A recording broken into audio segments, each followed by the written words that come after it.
Meus irmãos, Pai do Senhor Jesus seja conosco e venha aliviar o nosso coração de toda opressão, todo medo, toda preocupação, seja ela de qual natureza for, que o Senhor possa nos abençoar no entendimento da palavra que o Senhor tem para nós hoje, pelo poder do Teu Santo Espírito. Amém? Amém. Irmãos, nós queremos estar estudando 3 aspectos muito importantes da nossa vida, como discípulo de Jesus. Primeiro, nós temos que dizer que o Evangelho é a essência da Bíblia.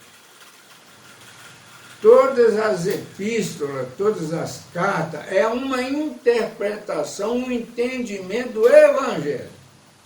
Não quer dizer que ali o apóstolo, quem foi, trouxe aquela palavra. Não. Ele interpretou aquela palavra e ele disse como que ele entendeu aqui.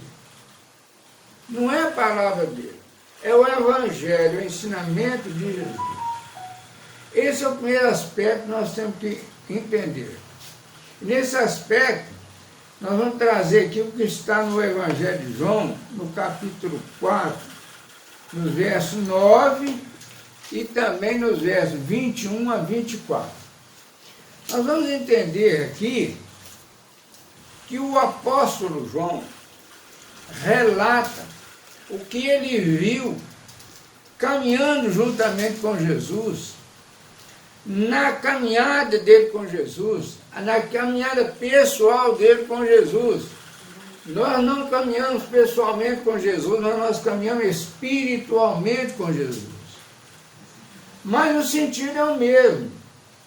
Porque em lugar nenhum na Bíblia diz que a vida carnal tem eternidade. Ela é limitada, ela é transitória, ela é finda. Mas diz que nós temos a vida espiritual, a vida eterna. E exatamente esse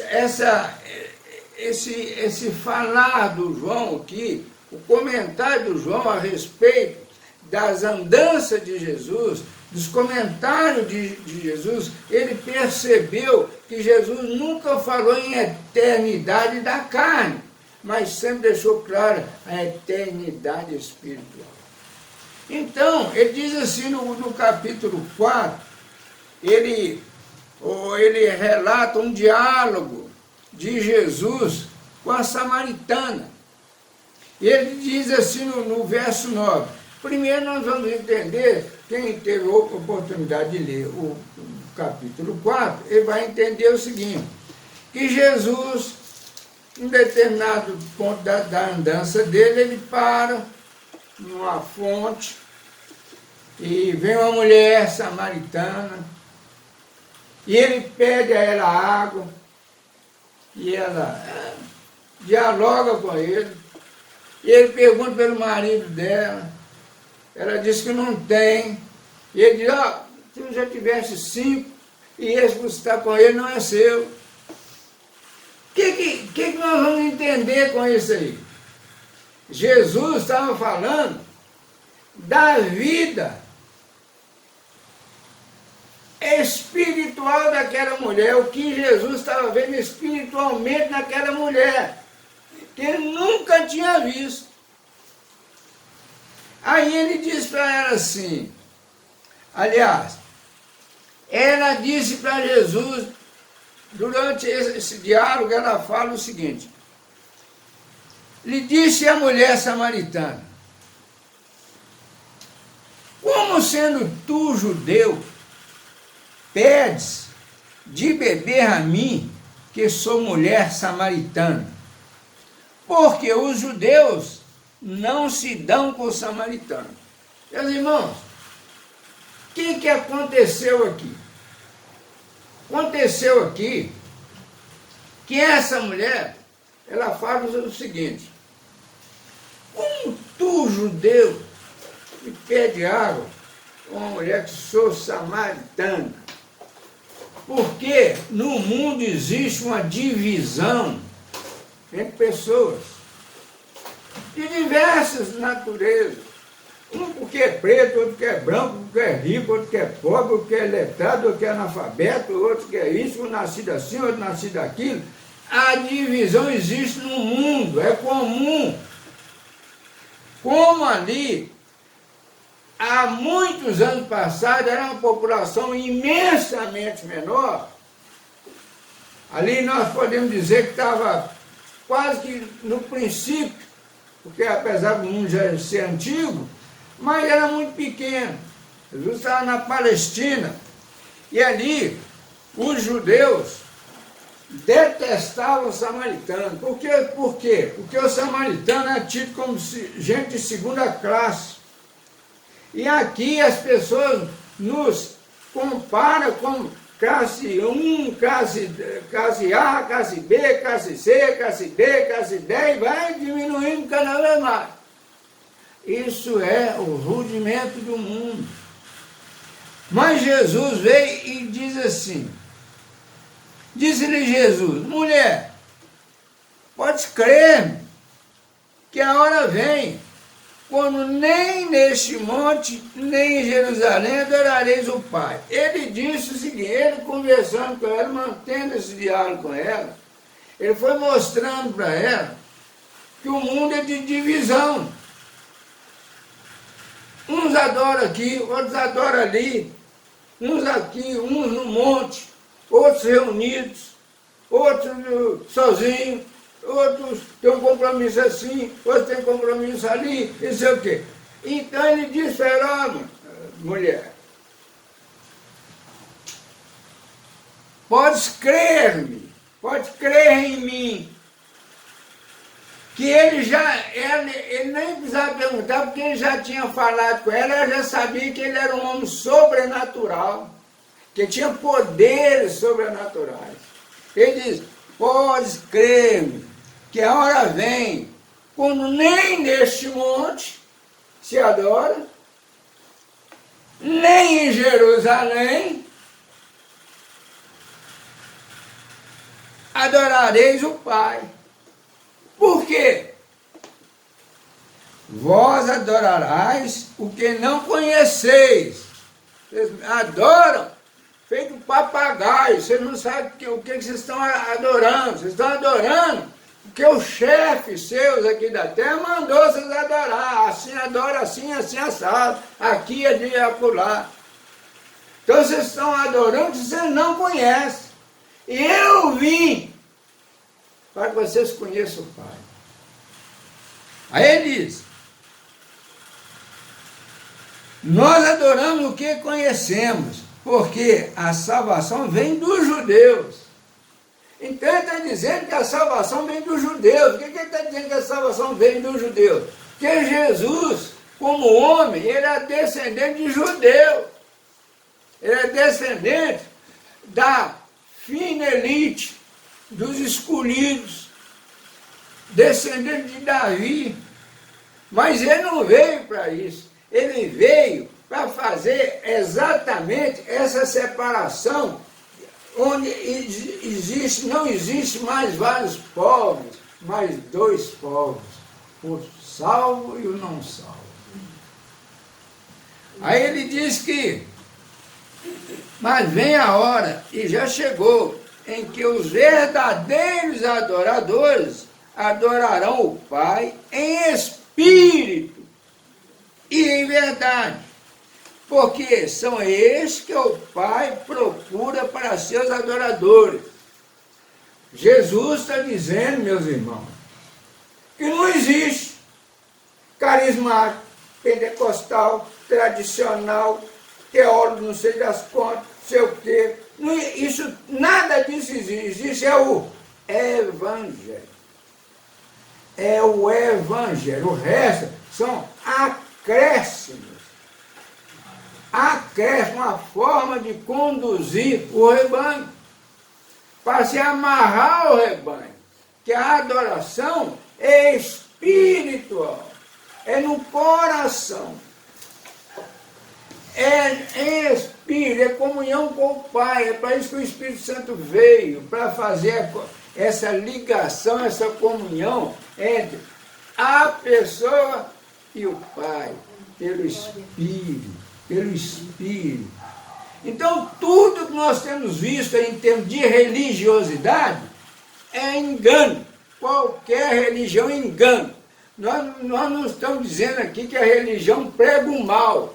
Religião pode ser um bom modo para se socializar, mas não é motivo de salvação. Religião nenhuma religião não é motivo de salvação.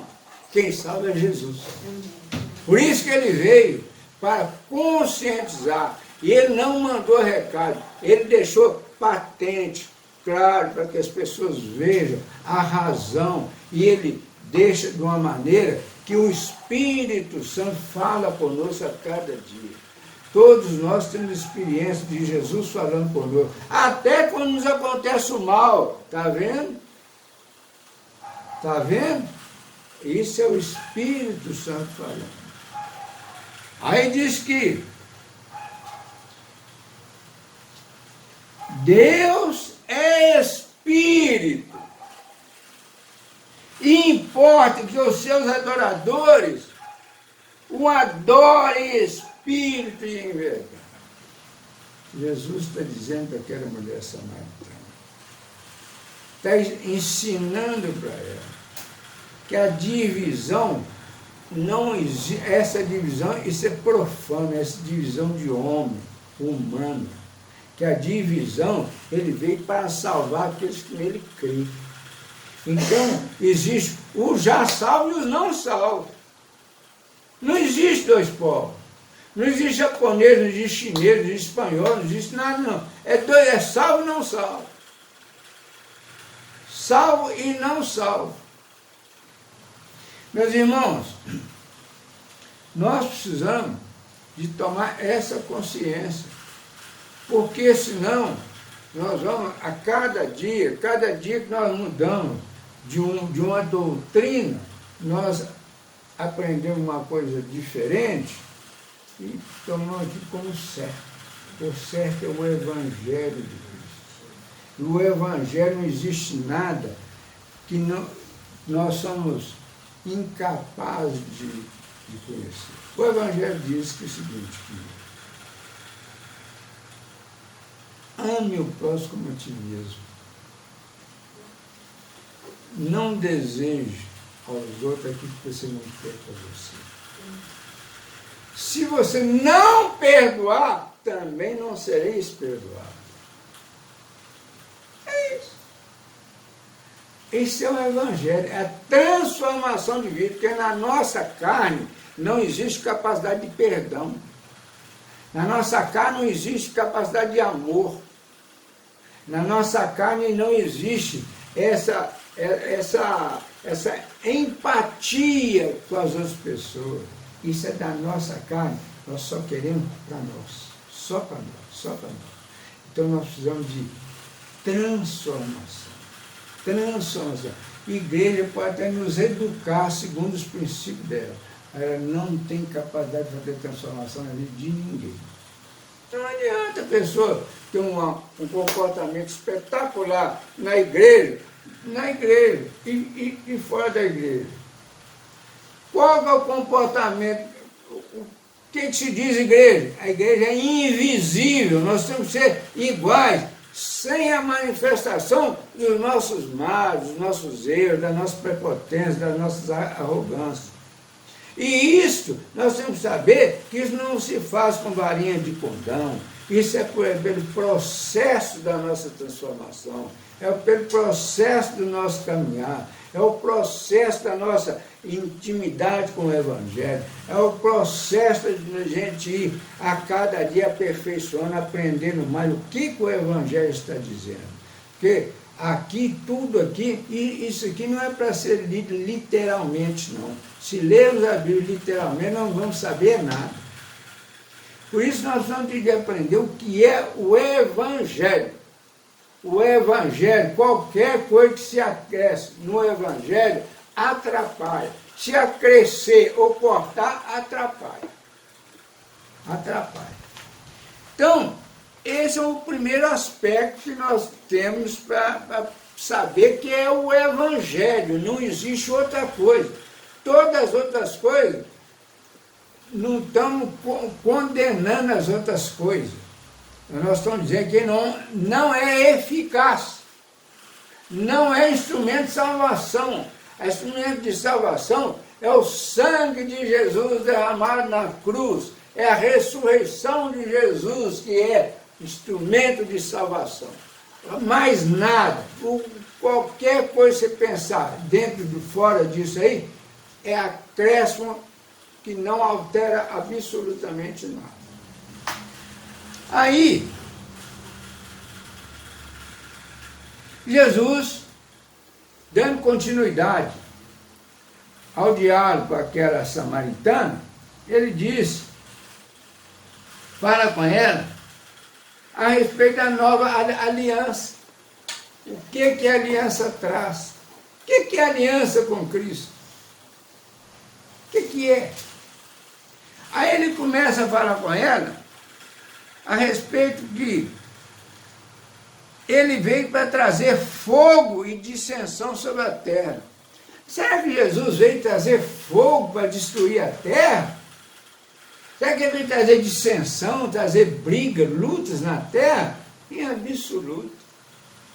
Ele está dizendo aqui o seguinte, quando ele diz que trazer fogo na terra, ele está dizendo trazer o Espírito Santo na terra.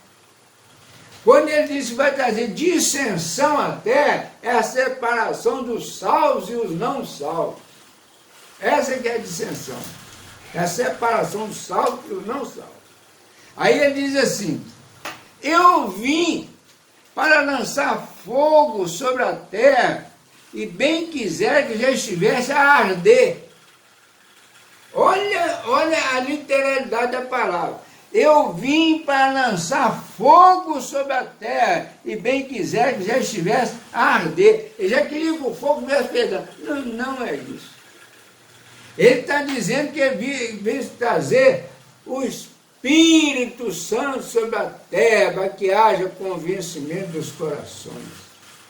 Ele está dizendo que bem quisera que já estivesse operando o Espírito Santo aqui na terra, que o Espírito Santo só vem operar na terra depois da ressurreição dele, da subida dele ao céu, que o Espírito Santo vem.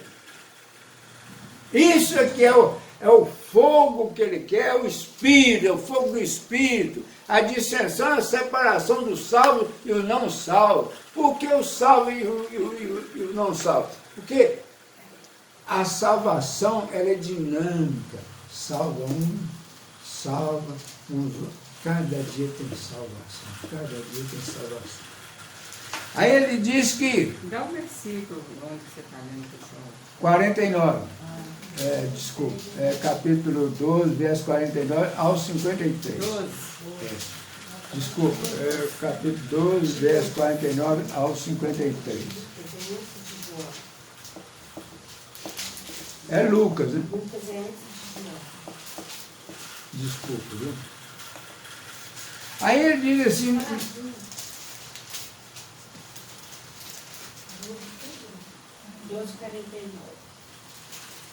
Do capítulo 12, 49 ao 53.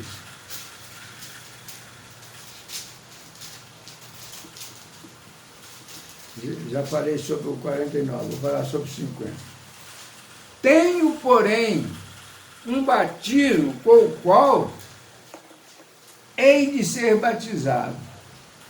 E quanto me angustio até que o mesmo se realize. O que Jesus está dizendo aqui? Jesus está dizendo que ele queria ser batizado?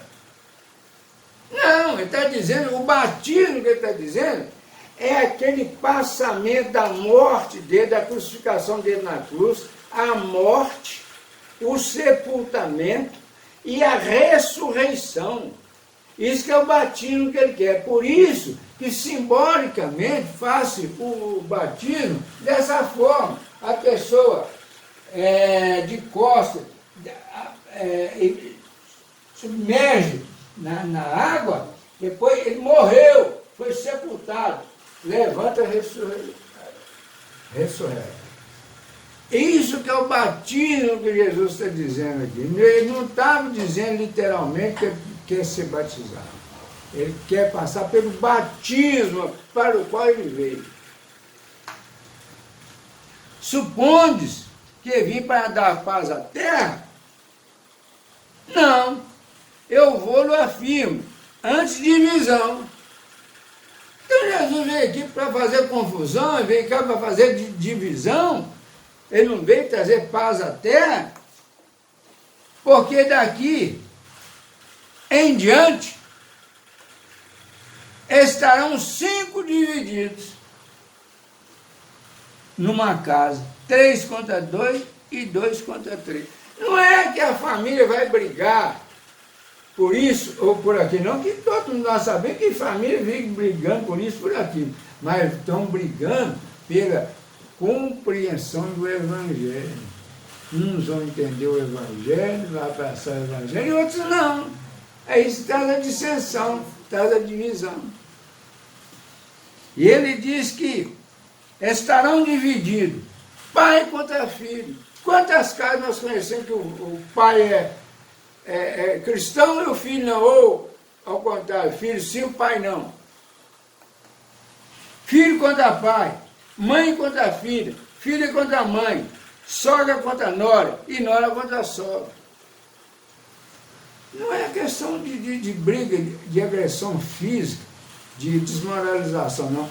É no sentido do entendimento do Evangelho. É essa que é a divisão. Essa que é a divisão. E isso é comum. Nós sabemos que é uma minoria de cristãos, e cristãos ainda são tidos como cristãos aí na maior idolatria que nós conhecemos. Então, devemos saber que muito pouco cristão genuíno. Muito pouco cristão genuíno. Meus irmãos, eles não precisam conhecer o Evangelho. Quando nós ouvimos falar aqui, nós justificamos, por isso que eu brigo muito na minha casa, com meu pai, com minha mãe, com meus irmãos, com meu marido, com meus filhos. Não, porque Jesus já disse que nas casas vai brigar. Não, é dissensão do Evangelho. Jesus não se mete em coisas terrenas. Jesus está trazendo aqui exemplo de salvação do mundo mau. Ele veio para salvar, não o mundo, mas aqueles que em Jesus creem.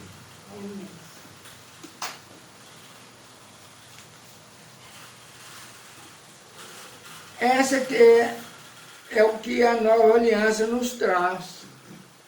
Nós, na aliança com Cristo, nós não temos mais essa luta, essa divisão, porque nós aprendemos a respeitar os outros, nós aprendemos a entender o Evangelho, que a vida carnal é carne, é limitada, e que a vida eterna é a vida espiritual. A aliança, a nova aliança é isso que traz para nós. Não traz a aliança de membro para a igreja, né? Não tem nada disso. Igreja, isso é um arranjo, nós não sabemos de quem. Não sabemos se foi o apóstolo Paulo, quem foi o apóstolo que criou esse arranjo. Mas que é arranjo humano, é.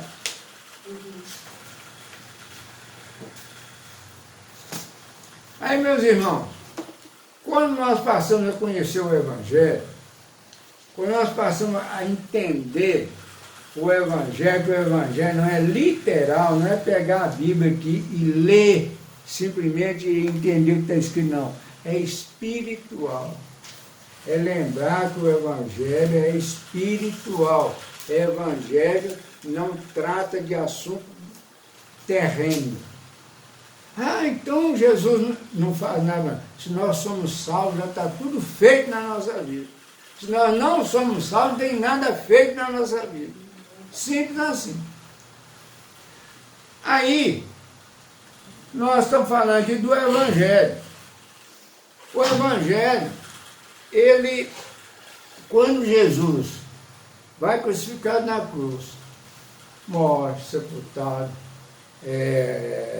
ressuscitado, caminha por 40 dias, come, explica, ensina. Aqueles que tinham dúvida disse, tá vendo, eu te falei que ia acontecer, volta, ele vai e sobe, assunto ao céu.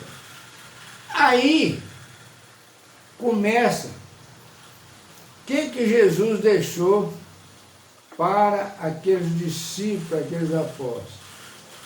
Ide para Jerusalém, espere até que desça sobre vós o Espírito Santo, para fazer as ordens de Jesus. Então, até que o Espírito Santo venha, nós muitas vezes saímos aqui na frente do Espírito Santo para fazer a obra, sem nenhuma capacidade para fazer coisa nenhuma. Coisa nenhuma. Por vários interesses, interesse financeiro, interesse de status, falta de emprego, falta disso, falta daquilo. Nós vamos fazer a obra. Mas não é isso. Nós vamos dizer, porque o Espírito Santo aqui indica as pessoas para a salvação. É o Espírito Santo que prepara o coração das pessoas.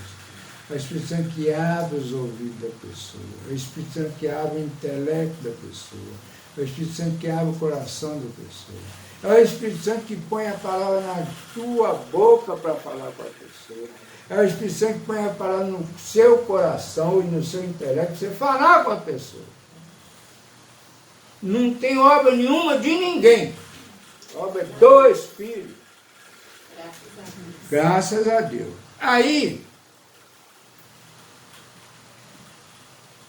os apóstolos começam a agir. Pois nós conhecemos aí Atos dos Apóstolos. Que ato é esse? É o ato de agir. O que os apóstolos fizeram? Aí ele diz assim, Atos 2, do verso 37 ao 49. Ele fala de alegrias e festejos. Aí ele começa assim no verso 37. Nós vamos conhecer aqui os atos dos apóstolos. O que os apóstolos fizeram? Ele diz assim, 37. Atos 2, 37 ao 49. Diz assim, ouvindo essas coisas, ouvindo os apóstolos essas coisas, compungiu-se-lhes o coração e perguntaram a Pedro, que era o mais antigo, mais atuante, e aos demais apóstolos. Que faremos, irmãos? Respondeu-lhe Pedro, arrependei-vos. E cada um de vós seja batizado em nome de Jesus Cristo para a remissão dos vossos pecados e recebereis o dom do Espírito Santo. Ser batizado em nome de Jesus, você está diretamente ligado a Jesus e por esse fato você receberá o dom do Espírito Santo. Receberá a remissão dos pecados, perdão dos pecados e o dom do Espírito Santo. Você deixa de ser uma pessoa carnal e torna-se uma pessoa espiritual. Pois, para vós outros, é a promessa daqueles que não foram salvos ainda. Para vossos filhos e para todos que ainda estão longe da salvação. Isso é, para quantos o Senhor nosso Deus chamar. Todos Jesus chamou, o Senhor chamar. Com muitas outras palavras, deu testemunho e exortava-os, dizendo, salvai-vos dessa geração perversa. Dessa geração que não tem salvação, que não recebeu a salvação ainda, que é uma geração perversa. salvai delas, com a salvação em Cristo Jesus. Então, os que lhe aceitaram a palavra foram batizados, havendo um acréscimo naquele dia de quase 3.000 pessoas. Numa reunião que os apóstolos estavam, houve um acréscimo de 3.000 pessoas que arrependeram, que aceitaram Jesus, que tornaram-se cristãos, sair da perversidade do mundo e tornar-se discípulos de Jesus. E aí começa a igreja de Cristo a andar.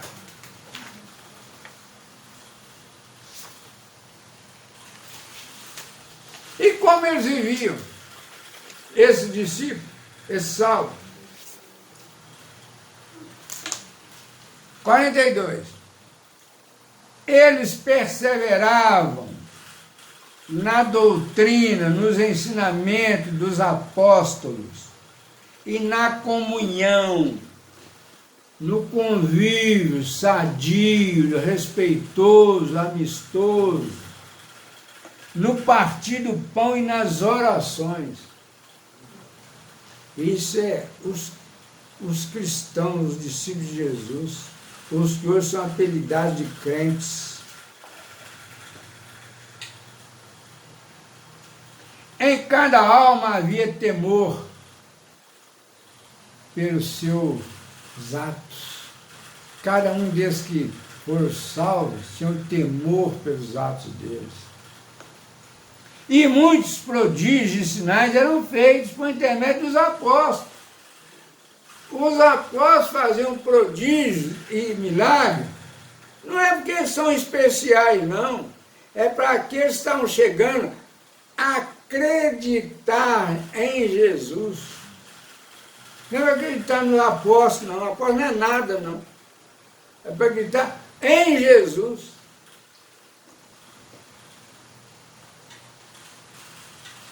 Todos que creram estavam juntos e tinham tudo em comum. Por que tinha tudo em comum? Virou um comunismo? Não. É porque os bens materiais não tinham mais esse valor que nós damos hoje. Meu carro é meu carro, minha casa é minha casa, minha fazenda é minha fazenda, o meu emprego é meu emprego, o meu isso é meu isso, meu aquilo é meu aquilo. Não existe mais essa ganância. Aquele que é verdadeiramente discípulo de Jesus. Tinha tudo em comum. Precisa do carro, vai no carro. Com muito respeito, sem um explorar o outro, sem castigo. 45. Nós temos aqui no 45 e no 46 duas questões que não podem ser vistas literalmente, ao pé da letra.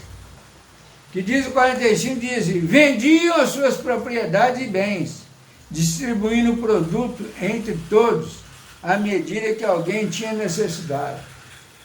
Não existe isso. Isso não existe. Ninguém vendia nada para o outro. Mas que podia acontecer, por exemplo, é um que saía de um país, ia para outro país, não ia voltar lá mais, ia seguir no evangelho, já vendia, já que é propriedade, e já tinha esse princípio de banco, depositava ali as medidas que ele precisava. Não tem, como nós temos visto aí, pessoa vendendo propriedade, entregando para a igreja. Isso não existe. Isso não existe. Deus não precisa absolutamente de nada. Deus não. Deus é rei. Deus é doador. Ele não é recebedor. Não existe isso. Isso é um acréscimo. Pode ser problemas linguísticos, de tradução, mas isso não existe. Pelo que eu creio em Jesus, que eu creio em Deus, não existe isso. Por que Deus vai me dar e não vai dar para outro? Deus não faz diferença das pessoas. 46. Diariamente perseveravam unânimes no tempo. Que tempo? Não tinha tempo. Tempo foi alguém inventou tempo. O Evangelho diz que o templo é o coração. Não existe templo, não. Isso aqui não é templo. Isso aqui é um local, isso não é templo. Partiam pão de casa em casa e tomavam suas refeições com alegria e singeleza de coração. Isso eu acredito. Partiam pão de casa em casa porque eles estavam andando. Estavam andando, pregando o Evangelho. Estavam numa casa, pregavam, ensinavam, comia pão, oravam. Louvando a Deus e contando com a simpatia de todo o povo. Hoje nós sabemos os crentes os mais antipáticos que existem, ninguém aguenta crente. Ninguém aguenta crente. São cheios de razão, cheios de tudo. Só eles são salvos. Fala com Deus, tem até celular de Deus. Enquanto isso, acrescentava-lhes o Senhor, não é irmão fulano de tal que buscou ciclano, ou igreja, ou pastor, ou pregador, nada disso. Enquanto isso, acrescentava-lhes o Senhor dia a dia os que iam sendo salvos. Meus irmãos, se nós não aprendermos a viver segundo o Evangelho, nós não vamos chegar em lugar nenhum. Se nós não participarmos da aliança, não tem jeito. Não tem jeito. Nós precisamos de... Nós temos uma grande coisa na nossa vida, nós não precisamos nem ficar procurando. O mundo mostra para a gente. O mundo mostra uma mentira, que é uma estupidez, que é o povo está pouco lixando, o povo não quer saber de Deus, o povo quer dinheiro. Infelizmente, nós temos dado essa demonstração. A nossa esperança é no dinheiro. Infelizmente é isso. Mas o exemplo não é esse o exemplo que nós temos do Evangelho. Até porque o que nós temos visto aí é o seguinte: chove para todo mundo, tem sol para todo mundo, tem problema para todo mundo. Você não encontra uma pessoa que não tem problema. Uma só. Mas nós precisamos ter a nossa consciência os ensinamentos do Evangelho. O que Jesus tem falado conosco? Como que Jesus tem tratado conosco? Como que Ele tem, às vezes, permitido um espinho na nossa carne, para que não ensoberbeça a nossa arrogância, a nossa prepotência? Como que Ele tem tratado conosco? É isso que nós precisamos. Então, meus irmãos, para encerrar, eu gostaria de pedir aos irmãos que meditassem muito nesses três aspectos. O aspecto que Jesus não tem compromisso, ou se não são salvos, não tem compromisso, ele quer salvar. O compromisso é na aliança. Na aliança. Outra coisa, Jesus não veio salvar o mundo vai acabar mesmo, não tenha dúvida disso. O mundo vai acabar, ou como, o mundo vai ter fim, vai. A terra vai ser restaurada. E que nós precisamos de buscar uma forma de convivência. Nós não devemos desprezar o incrédulo, nós não devemos desprezar, criticar a religião de ninguém, não criticar ninguém. Nós temos que ter a postura do nosso exemplo, como discípulo de Jesus. É o que Jesus ensinou no Evangelho. Então, meus irmãos, nós vamos agora passar para o ato da ceia.